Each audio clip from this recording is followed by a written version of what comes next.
Hey, peace, y'all. It's your brother 93. Today we're going to be dealing with a quote from the book Nature Knows No Color Line by J.A. Rogers. This is one of the sources used frequently to make claims about the Portuguese and the Sephardic Portuguese Jews being black. So here's the relevant quote by the Duchess of Brontes. It says, "The Jew, the Negro, and Portuguese can be seen in a single person." So, they get this in J.A. Rogers' book, and they pretty much take this to mean they're all black. They just pick the Negro out and just kind of assume that all three of them in their purest state are black. So let's look into the work of J.A. Rogers. If you just simply read into the title page and the chapters, you'll get an idea of where J.A. Rogers is going. The title of his book is Nature Knows No Color Line, Research into the Negro Ancestry in the White Race, right? And if you go to his table of contents, you'll just clearly see that mixing between races is featured prominently in his work. I mean, pertaining to the Portuguese, he actually has a whole chapter called Racial Intermixture in Spain and Portugal, Negro Ancestry in the French and the Anglo-Saxons, right? In white America, recent mixed marriages, right? So, I mean, if you just look at the table of contents, you can kind of factor that in as a possibility to how, he includes a quote like that, pertaining to Jews, regular Portuguese, and African people having a similar look, right? Page 123 of his source is literally in the chapter called Negro Ancestry in the White Race. But regardless, as for the quote about them all looking similar, can that be explained or shown in other sources, and can that be shown through mixture, since his book is inclusive of that aspect of racial mixture? So here's a source, Travels Through Portugal and Spain by Richard Twiss, and we're going to page 2. Page 2 of this source, right in the middle of the page, we read, about 1/5 of the inhabitants of Lisbon consist of blacks, mulattoes, or of some intermediate tint of black and white. That's interesting that a significant portion of their population, and Lisbon is in Portugal, right, is either black, mulatto, or some shade in between black or white, right? Here's a source, The Menace of Color by John Walter Gregory, 1925. We're going to go to page 116 in this text. Says the population of Portugal is estimated to have decreased during the 16th century from about 2 million to less than 1.1, right? It says the land fell out of cultivation until Negroes were imported, that's in Portugal, to replace the cultivators who had immigrated to the colonies. So there were men in Portugal that were leaving to the Portuguese colonies, and then they brought in Negroes. They were bringing in more Negroes. It says these slaves intermarried with the excess of Portuguese women left by the immigration of the men and were absorbed into the nation. The strength of this intermixture can be recognized by the Negroid features often seen in Portugal and even in some members of the most distinguished families. Sounds a lot like the kind of stuff J.A. Rogers talks about. Next source is The Living Races of Mankind by Henry Neville, Hutchinson, and John Walter Gregory and Richard Lydekker, 1902. Gonna go to page 480, right? And we're gonna read this. Talk about the Moors have influenced the Portuguese as much as they have the Spaniards. We're gonna go to this sentence. One element in the mixed composition of this people deserves especial notice. In the days of her colonial activity, Portugal had an extensive trade with Africa and India, and slaves were largely imported into the country. A pronounced Negro type had been frequently noticed among the Portuguese in certain districts, and this may be attributed to the readiness of the Portuguese, no less than the Spaniards, to mix with the inferior races with which they have come into contact. How far the Jews may be said to have influenced as physical characteristics of the race, it is difficult to say, but travelers have remarked on the prevalence of the Jewish type of features in Portugal. In spite of medieval oppression, the Jews have flourished amazingly in the peninsula, and at the present day, the Spanish or Portuguese Hebrew is looked on as the aristocrat of his race.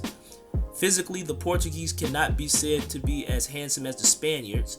Their features are generally irregular and their frames ill-knit. The complexion is sallow and dull, and that's a Portuguese woman right here. So it does talk about the mixture in Portugal, the Negro element in Portugal, due to the mixing with these quote-unquote inferior races, us black people and maybe even Indians, right? Moving on. Final source we're going to go into is Travels Through Europe by Neville Wyndham, Volume 4, because there's several volumes. 1790, right? And we're going to start with page 225, and it talks about Bilbao. I believe this is in Spain. Bilboa or Bilbao. Right here, if you just go down, it talks about Bilbao or Bilboa. And right here, it says, the inhabitants have always preserved themselves from a mixture with the Jews and Moors. So you see the Iberian Jews, the ones in Spain, and the Moors mixing with the Spanish inhabitants of Bilbao or Bilboa. Now we come to the same source. We're going to page 290 to 291, and we read, respecting these gradations of color among the inhabitants of Lisbon, this is in Portugal, Mr. Barretti is more circumstantial than the traveler we just quoted. His observations are as follows. One of the things which most surprises a stranger as he rambles about this town is the great number of Negroes who swarm in every corner.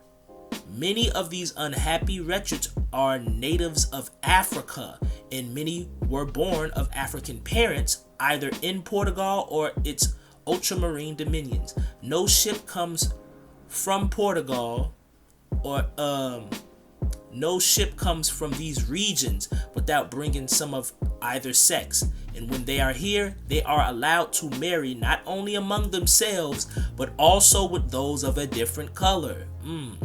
These cross marriages have filled the country with different breeds of human monsters. A black and a white produces a mulatto. Then a mulatto joins with a black or a white, and two other creatures are engendered, both called mestizos. Then the mestizos white join with the mestizos black, or with true blacks, true whites or mulattoes, and all branch out into so many and various kinds that it becomes very difficult, if not impossible, to distinguish them by peculiar names, though they are all discriminated by their peculiar hues. To such a degree, the original breed is here depraved, that to be a blanco, that is, a perfect white, is become a title of honor. Therefore, when a Portuguese says he is a blanco, you are not only to understand that he is a white man, which is the real signification of the word, but that he is that he is an honest man. I'm sorry, this is funny. A man of honor, a man of family, a man of consequence and importance. To all these mongrel mixtures, you may add the Jewish. Portugal abounds with Jews who personate Christians and often intermarry both with the white and the other generations.